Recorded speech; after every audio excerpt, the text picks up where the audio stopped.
So, we've been talking about presidents, black people, civil rights, and the president's record on black people and civil rights.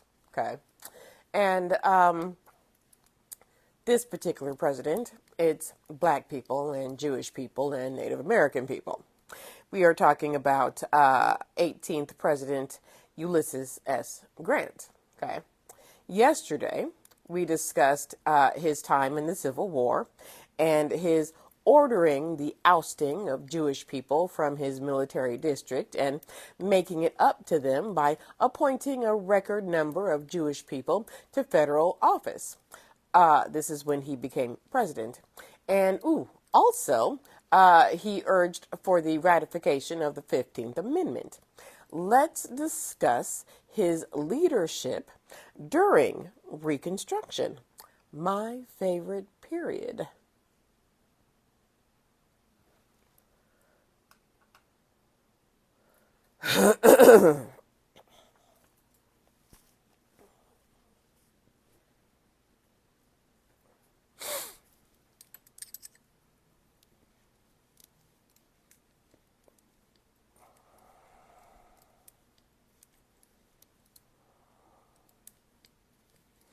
Now, if you are on my Patreon, you know that we've discussed the violence during Reconstruction. From the moment the Emancipation Proclamation was declared, the second the 13th Amendment was passed, Southern white Democrats waged a campaign of violence against newly freed black people. The goal was twofold: keep blacks in a state of servitude and take back the Southern government from the black and white Republicans.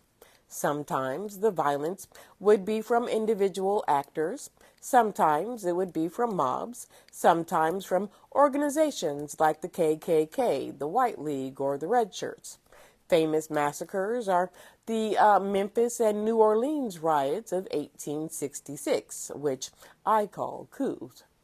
This behavior started under Andrew Johnson's presidency and continued under Grant's presidency. Johnson did nothing to protect the newly freed black people.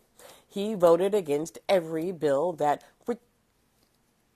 would protect black people.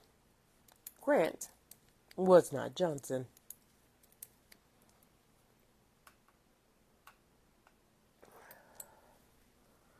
Now, Grant was considered effective on civil rights.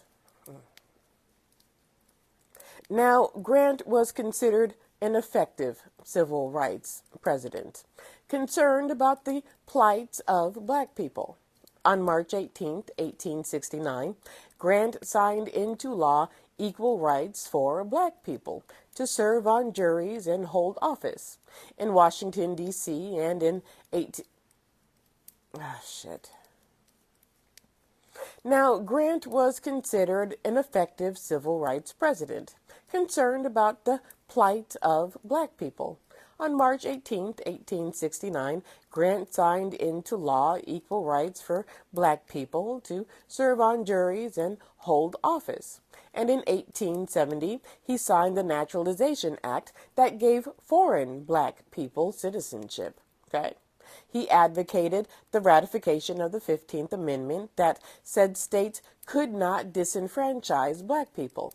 Grant put military pressure on Georgia to reinstate its black legislatures and adopt the amendment.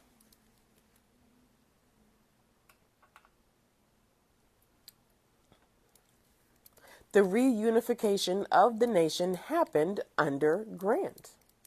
In 1870, to enforce Reconstruction, Congress and Grant created the Justice Department that allowed the Attorney General and the new Solicitor General to prosecute the Klan. Congress and Grant passed 3 enforcement acts designed to protect black people and Reconstruction governments. We talked about the enforcement acts, remember? Using the enforcement acts, Grant crushed the Klan. By 1872, the Klan's power had collapsed, and black people, black men, voted in record numbers in the South. This man was on a rampage. Anywhere black people were being attacked by a white mob, the KKK, the Red Shirts, the Knights of the White Camellia, if he sensed black oppression, he was sending troops down south. If a southern white man looked cross-eyed at a black person, Grant was sending the troops down south. He sent troops to New Orleans in the wake of the Colfax massacre and disputes over the election of Governor William Pitt Kellogg's.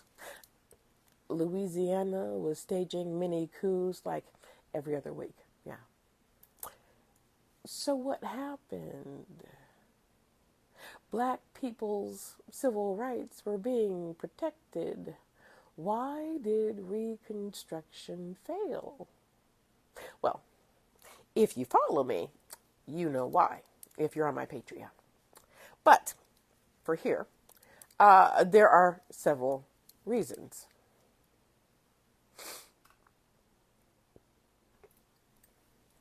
The Supreme Court gutting the Enforcement Acts, the Supreme Court gutting the 14th Amendment, the Supreme Court saying that the Civil Rights Act of 1875 was unconstitutional, the North losing interest. Black lives stopped mattering. They wouldn't matter again until 2020. Grant was dealing with his own scandals and would eventually stop sending troops down south to protect blacks from racist whites who took over the South.